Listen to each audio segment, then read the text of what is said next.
지난달부터 성평등 조례안 재개정을 촉구하는 집회가 이어지고 있습니다. 그러나 경기도의회는 묵묵부답으로 일관하고 있습니다. 대한예수교장로회 고신총회가 한 주 앞으로 다가왔습니다. 목회자 생계대책 마련 등 주요 안건을 짚어봤습니다. 찬양을 통한 문화예술 선교에 앞장서고 있는 구티비 여성합창단이 오는 9월 30일 인도네시아 자카르타에서 특별한 공연을 펼칩니다. 막바지 연습이 한창인 현장을 취재했습니다.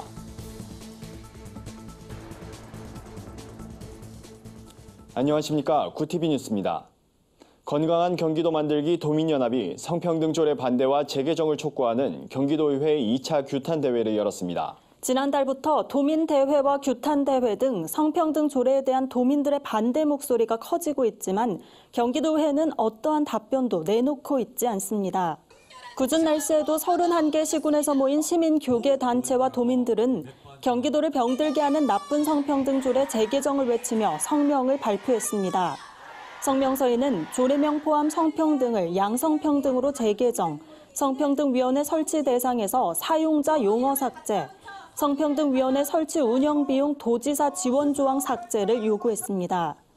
경기도 북부 기독교 총연합회 권혁주 부총회장은 경기도를 소돔과 고모라로 만드는 악한 법은 하나님께서 무너뜨리실 것이라며 하나님께서 역사하시는 그날까지 낙심하지 말고 인내심을 가져야 한다고 말했습니다. 도민연합은 도의회의 무대응에도 불구하고 조례가 재개정될 때까지 집회를 이어갈 예정입니다. 성평등 조례 반대 청원을 준비 중이고 내달 20일에는 10만 명 규모의 도민대회를 계획하고 있습니다. 대한예수교장로회 고신총회가 오는 17일부터 나흘간 충남 천안 고려신학대학원에서 개최됩니다. 이번 총회에서는 생계가 어려운 목회자의 이중직을 허용할 것인지에 대한 안건이 어떻게 다뤄질지 관심을 모읍니다. 고신 측에 따르면 교인의 감소로 최저 생계비에도 미치지 못하는 사례비를 받는 목회자가 상당수인 것으로 알려지면서 목회자 생계 대책에 대한 논의가 이루어질 것으로 보입니다. 또 한국기독교 청년합회와 대표회장 전광훈 목사를 이단 옹호 단체 및 이단 옹호자로 규정하자는 안건도 올라와 결과가 주목됩니다. 경기 북부노회 등은 한기총이 주요 교단에서 이단 및 참여 금지를 결의한 세력을 회원으로 받아들이고 이단이 아니라고 옹호하고 있다며 한국교회를 혼란에 빠뜨리는 한기총의 이단 옹호 행각을 밝혀줄 것을 요청했습니다. 임원 선거에선 현 부총회장 신수인 목사가 총회장으로 추대될 전망이며 목사 부총회장인 박영호 목사가 단독 입후보했습니다. 장로 부총회장은 윤진보 장로와 우신권 장로가 경선을 치를 예정입니다. 문화예술 선교를 통해 복음 전파에 힘쓰고 있는 구티비 여성합창단이 인도네시아 자카르타에서 특별한 공연을 펼칩니다. 이번 공연은 현지에서 사역을 감당하고 있는 한인 선교사의 요청으로 합창단 단독으로 펼쳐질 예정인데요. 공연을 앞두고 맹연습 중이라고 합니다. 박재현 기자가 취재했습니다. 구티비 여성합창단이 9월 30일부터 10월 4일까지 인도네시아 자카르타를 방문해 현지 복음화를 위한 뜻깊은 선교 사역을 펼칩니다. 특히 이번 사역에선 꿈나무 학교와 웨슬리 국립신학교를 방문해 다음 세대와 예비 목회자들에게 음악 노하우를 전수할 예정입니다. 웨슬리 국립신학대학은 음악을 가르칠 수 있는 부분이 있는데 그곳을 통해서 이분들이 그곳에 계시는 신학을 공부하시는 분들 앞에서 시범 연주를 좀 해주셨으면 좋겠고, 그리고 그들이 섬기시는 곳 초등학교 또 저학년 아이들, 어린이 아이들, 청소년들에게 음악을 너무 원하는 아이들, 근데 아직 인도네시아는 악보를 아직도 숫자로 쓰는 데가 많대요. 그런데 와서 좀 도움을 주시기도 원하고. 또 구티비 여성합창단은 빈민촌 가정들도 찾아가 다채로운 공연과 함께 바퍼 사역 등 봉사와 나눔도 실천합니다. 이번 행사는 단순한 공연을 넘어 현지 교회들의 필요를 채우는 의미 있는 섬김과 나눔을 선보입니다. 공연을 준비하는 단원들도 그 어느 때보다 큰 기대와 열정을 가지고 연습에 매진하고 있습니다. 2019년도에 하반기에 자카르타를 또 하나님이 인도하시고 열어주셔서 감사하고, 그곳에서 만날 영혼들, 또 꿈꾸는 자들에게 또 희망과 또 예수의 사랑과 또 하나님 일하시는 것들을 우리가 찬양을 통해서 같이 경험하고 오고 싶습니다. 구티비 여성합창단은 지난 2016년 창단해 찬양과 음악으로 선교 활동을 펼치고 있습니다. 현재 60여 명의 단원들이 정기 음악회와 위문 공연, 교회 초청 공연 등 다양한 사역을 펼치고 있습니다. 오는 11월에는 서울 강남 광림아트센터에서 구티비 클래식 콘서트도 열릴 예정입니다. 구티비 뉴스 박재현입니다.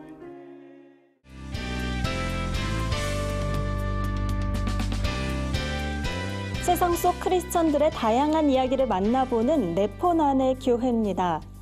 첫 번째 소식입니다. 사랑의 장기기증 운동본부가 서울시와 협력해 생명나눔 문화 확산을 위한 페스티벌을 개최했습니다. 행사는 9월 9일 장기기증의 날을 맞아 장기기증에 대한 시민들의 관심을 촉구하고 참여를 독려하기 위해 마련됐습니다. 이날 서울로 일대는 생명 나눔의 길로 꾸며져 오가는 시민들이 장기기증에 대한 정보를 자연스럽게 접할 수 있도록 도왔는데요. 시민들을 위한 다채로운 공연과 체험 부스도 마련돼 생명 나눔에 참여할 수 있도록 유도했습니다. 생명 나눔에 앞장서온 9명의 홍보대사를 위촉하는 시간도 이어졌는데요. 뇌사 장기기증인 유가족 왕홍주 이대호 씨를 비롯해 고등학생 장기기증 희망 등록자 김조희 군 등 모두 9명이 위촉됐습니다.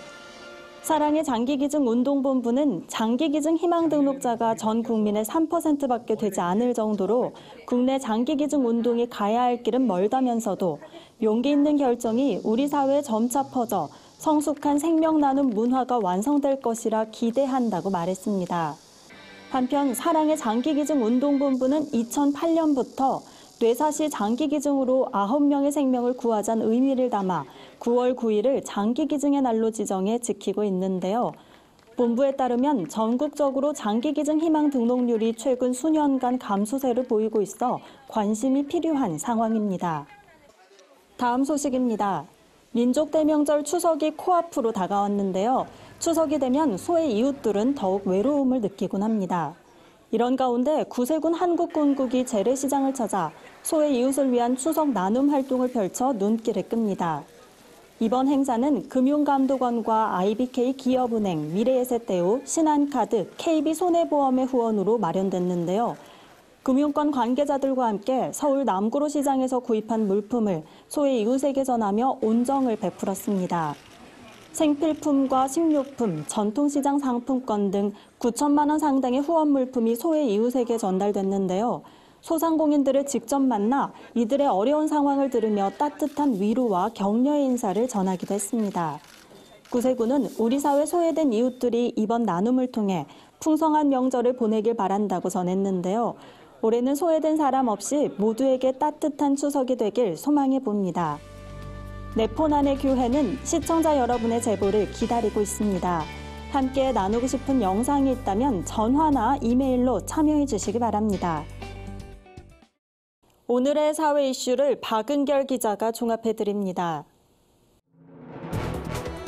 오늘의 이슈 포커스입니다. 북한이 10일 단거리 발사체 2발을 내륙을 횡단하는 방식으로 발사했습니다. 군 당국은 인구 밀집 지역 상공으로 탄도미사일을 발사한 것은 정확도와 비행 능력에 자신감이 있다는 과시라고 분석했습니다. 평안남도 개천 일대에서 오전 6시 53분경 발사한 미상의 단거리 발사체 2발은 동쪽으로 최대 330km를 비행한 것으로 분석됐습니다.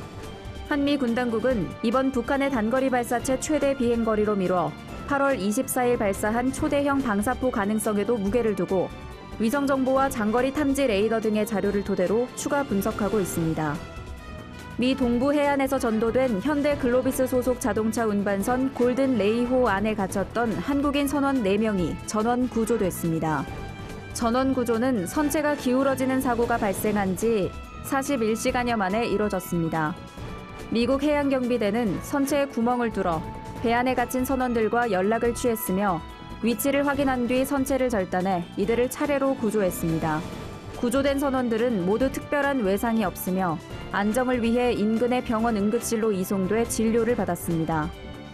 삼성전자 이건희 회장이 국내 대기업 총수 일가 중 주식 보호 1위를 굳건히 지킨 것으로 나타났습니다. 기업평가 사이트 CEO 스코어에 따르면 이 회장은 지분가치 총액이 14조 8천억 원대로 전체 오너 일가 중 유일하게 10조 원을 넘겼습니다. 2위는 삼성전자 이재용 부회장으로 지분 가치는 6조 2,548억 원이었습니다. 이어 현대차그룹 정몽구 회장과 교보생명 신창재 회장, 아모레퍼시픽 서경배 회장이 5위권을 형성했습니다. 코레일 자회사로 KTX, SRT 승무원 등이 소속된 코레일 관광개발노조가 임금 인상과 코레일 직접 고용 등을 요구하며 11일부터 오는 16일까지 6일간 1차 경고 파업을 벌인다고 밝혔습니다. 해당 승무원은 검표와 열차 안내방송 등을 담당하기 때문에 파업하더라도 열차 운행에는 지장이 없지만 승객이 급격히 몰리는 추석 연휴 기간이어서 불편이 우려됩니다.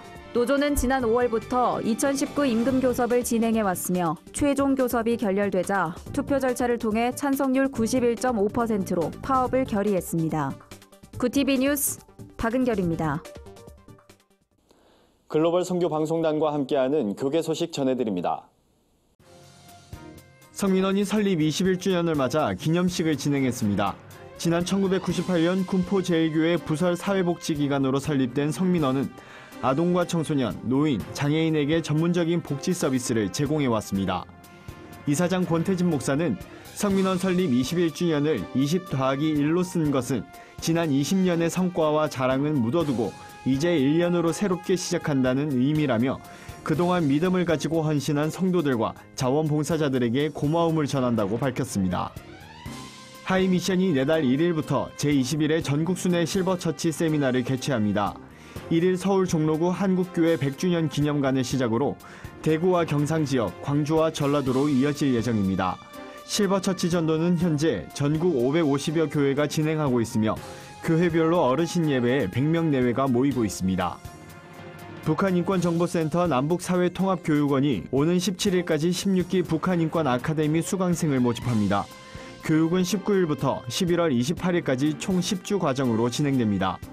아카데미 교육에선 북한 인권에 관심을 가져야 하는 이유, 북한은 변화하고 있을까, 남북교류 화해 및 협력 등 북한 인권에 대해 균형 잡힌 시각과 실질적인 내용을 배울 수 있는 강의를 들을 수 있습니다. 윤여상 북한인권정보센터 소장, 홍용표 전 통일부 장관 등이 강사로 나설 예정입니다.